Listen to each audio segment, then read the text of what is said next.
Hi, today I'd like to talk to you about the suffixes in Esperanto that begin with the letter I. We have 9 of them that we're going to look at today, so this is not going to be an exhaustive approach by any means or a nitty-gritty detailed look, simply an overview. I hope to give you some tips and tricks that you can use to help keep them straight and know when to use them and when to avoid using them when they're not appropriate. So let's kick it off with il. So il is the suffix you use for an instrument, a tool, a device, an apparatus. You might remember that people from Illinois are all tools. Now, if you're offended by that, that's great. That means you're more likely than anyone else in America to remember it. Combi is to comb.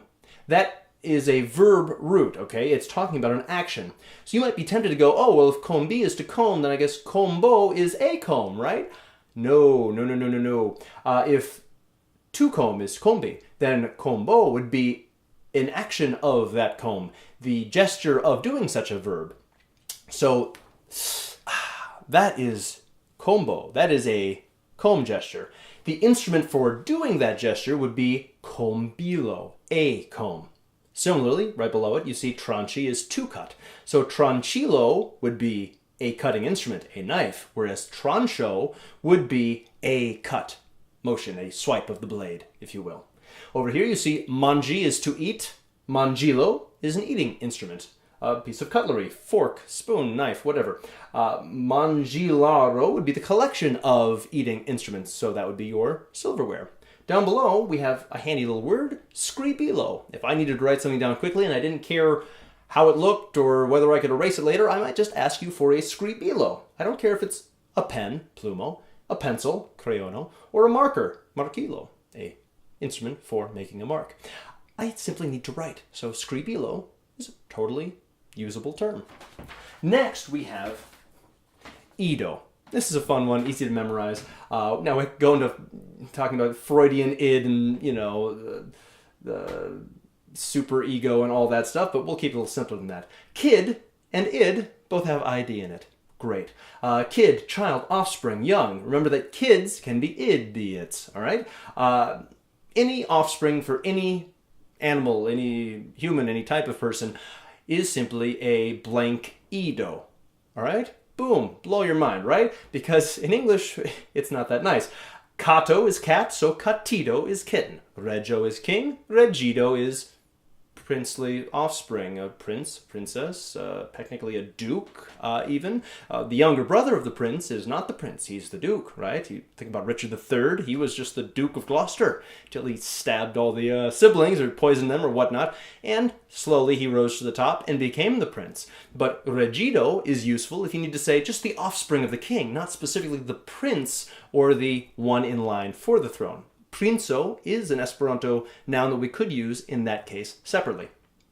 Porcido, there at the bottom, is the word for a piglet. Alligatorido would be a baby alligator or a hatchling. And hundido would be puppy. You see how different those words look in English? Piglet, hatchling, puppy, kitten. But in Esperanto, they're all the same. As long as you know the name of an animal, you now know the name of that animal's offspring. Pretty sweet. Next, we have ind.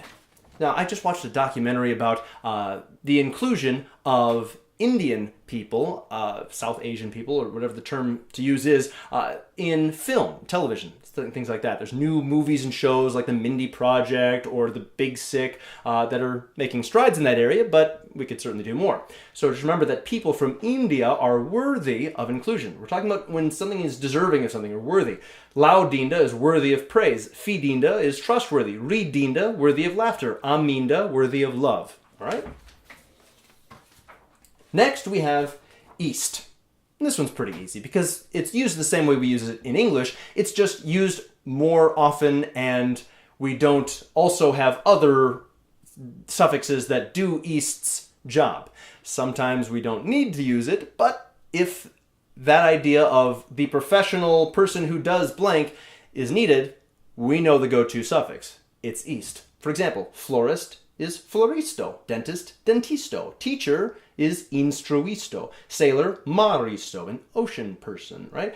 Doctor, healing doctor would be curatsisto, actor would be actoro. Interesting. Now, wouldn't you think, well, what about Rolisto, one who takes on roles for a living. Well, you could say that, I guess, or if you needed to in a poem to make it fit the syllable count. We would know what you mean, but you'd be hard-pressed to find that anywhere else. It would be a little confusing, and it would just be strange. And similarly, biologist would be biologo.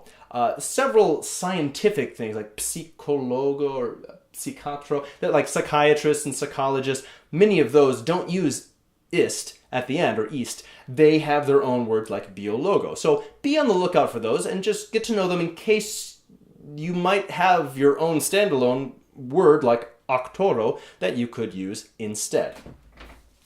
Next up we have in. This one's pretty straightforward. It's the female, feminine form of something. Now, I want this to be family friendly, so I used electrical cords to show the male and female form of something. So the male end goes in to the female end. You see on that extension cord there. Knabo would be boy. Knabino is the female form of that. Oh, that'd be a girl. Patro, father. Patrino, oh, mother. Great. Coco, rooster. Coquino, a hen. Bovo, bull. Female bull, oh, bovino, cow. You see at the bottom there, viro is man. Virino is woman.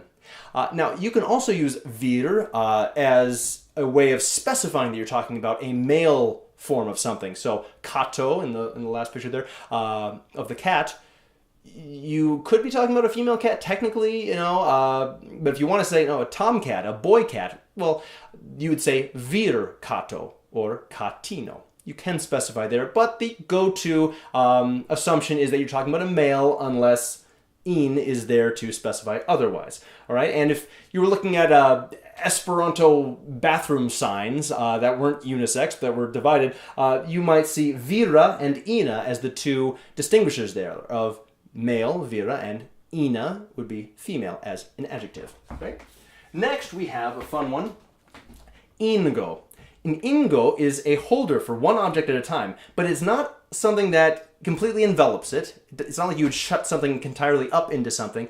It does usually stick out or protrude a little bit. You see what I did there with the drawing of ingo. The candle slides right in, but it's not completely covered by it. It just stays there, and there's only room for one candle there. Candelo is candle. Candelingo is the holder for that candle, right? Candle holder. Glavo would be sword. The sheath, or the holder of that sword, would be glavingo. Schraubo would be a metal bolt, like you have there. Schraubingo would be the metal nut that it goes into. And a cute way of remembering that is that it will go in the ingo, all right? Next, we've got a couple of the tricky ones, and they almost merit their own video all by themselves. They are ij and ig, all right? So these turn a verb into either transitive or intransitive forms. So ij is the intransitive maker, okay? Think of that little cone on top of the G, that little hat there, as being a cone of removing either blame or credit for something. If mom comes home and sees a vase broken in the living room, no one wants to take credit for it. Who broke it? It became broken. It fell on itself. La vaso, the floringo, the flower holder, faligis, became fallen, right? You'd want to make sure that, I don't know how it happened, it just became that way, right? Instead of, mi faligis, I dropped it, I made it fall. No. You want to make sure that it just fell on its own. Technically, folly is to fall on its own. So you don't need to shove ij in there if it's already if it's already an intransitive verb. So you need to learn that when you're learning the verbs here. It's to become blank. It removes the doer of the verb. Look at these two ways of wording this sentence. Li vendas pomoin tie. He sells apples there. Or you could say similarly, but differently, pomoi vendigas tie. Apples are sold there. I'm not saying who did it. All I know is it happens. Those apples get sold. Here I'm saying that he's doing it. Here I'm saying it just gets done, okay? Down below you see veki is to wake someone else.